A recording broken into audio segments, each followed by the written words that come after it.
Taking the mentality, using the physicality to develop the growth of the spirituality. Through nature, the creator, creature, the maker. Remain visible, the truth, educating the youth to be fruitful in a vegetative mind. Staying rooted in the mind, artificial to beneficial.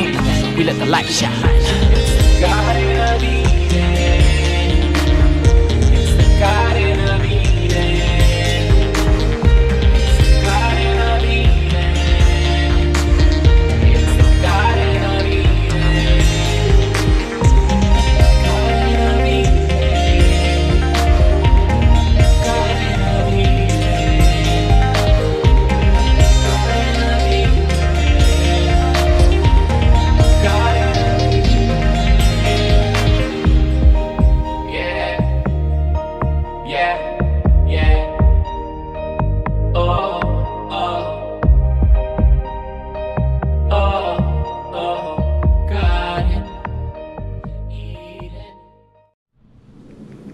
What's growing on, my beautiful treeple? We're live right now in my backyard.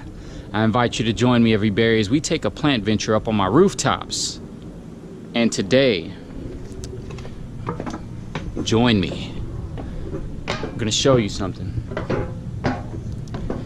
that is gonna revolutionize the world of gardening. Join me. We're gonna take a look at my corn.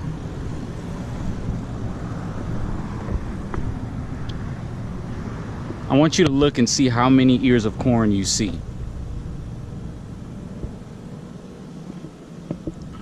This is one stalk. 1, 2, 3, 4,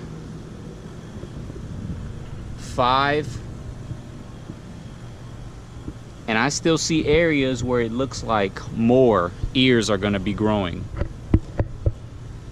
It's already forming another set of tassels. This is one stalk of corn, ladies and gentlemen. I am winning. I officially have the best soil in LA. Now, I did make a mistake where I added straw. This is easy straw, which I got, and it said that I think it's like 99% seed free, but this all happened. Now it's a living mulch. It's actually edible. I mean, I could eat some of this. I ate some of it before, but it kind of messed up things. As you see, it kind of messed up my kale. My kale doesn't look as good as it did a few months ago. Man, my kale was crazy. I had leaves that were bigger than this. It was like all the way out, and it was so dark green. But that's all right. As gardeners, we learn things, you know. So I know that I'm not going to add this straw. I'm not going to use it again. I'm just going to maybe use the straw if I am like using it for compost in my compost tumbler. But I'm just going to stick to wood chips because wood chips are our life. They are life. So besides that, the point is, I started gardening fall 2016. And look at this. This is my first time ever growing corn. From all the research and the knowledge that I have learned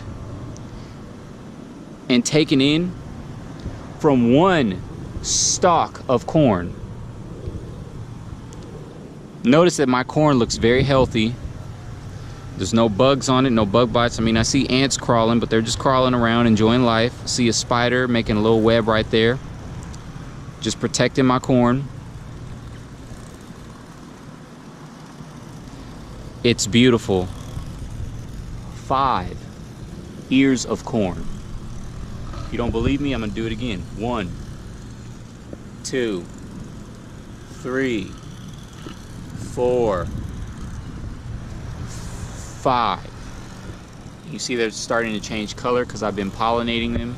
The way I've been pollinating them is, I mean, if you shake this, you'll see pollen come down. You can't really see it right now. The best time to pollinate, if you want to self-pollinate corn, because it's pollinated through the wind. I only have 2 stalks right here. This one is much younger.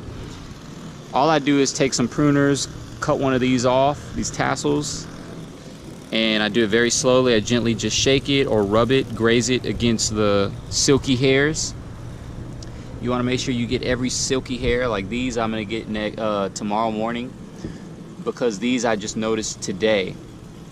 This is crazy, man. This is so crazy.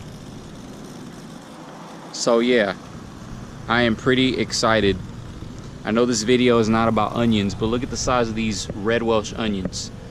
Who do you know has onions like this? You know I got some bomb ass soil. I'm telling you. If you're in the LA area, you can hit me up and I'll tell you where to get all the things to get some good soil. But I'm telling you, man, besides this straw, because I'm a little disappointed in that, but there's nothing I can do. I'm not going to take it out. That is crazy. Look at the space. They say you need a lot of space for corn, but nah, man. Nah, bruh. I got 2 corn stalks growing right next to each other. This pak choi is going to flower. I let it go to flower. It's summer right now. Just wanted to see how it would do. It didn't do that well, but that's all fine. I have beneficial insects coming for these flowers, so it's keeping the corn moth away. I don't even know. Maybe this is the corn moth. Is that it? Can someone tell me? Was that the corn moth that puts the corn earworm? Maybe he smells it. Maybe he can't, because there's too many things over here. Onion, the smell of onions, the smell of these flowers. He can't lay his eggs. No, he's not laying his eggs. I'm growing corn, baby.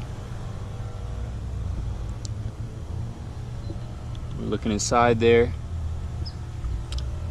See the ants roaming around. Little bitty types of flies or something. But yeah, it's pretty cool, man. I'm pretty proud of myself. I feel very successful, and I feel that every gardener should want to feel successful, because if you feel successful, you're going to keep doing it. I don't recommend people buying things at their big box store, like buying potting soils and miracle crap and, you know, all that stupid stuff. So you want to use things from nature, and if you take it back the way it was, the way nature is, there's no one out there watering those big trees. There's no one out there tilling. There's no one out there fertilizing. Nature knows what to do, and for some reason man always thinks they could do it better. But when you use elements that come from nature, you're gonna have the best crops in your garden. Once again, this is Chris Nuno signing off, Afroganic style, encouraging everyone in every way to grow big and grow home.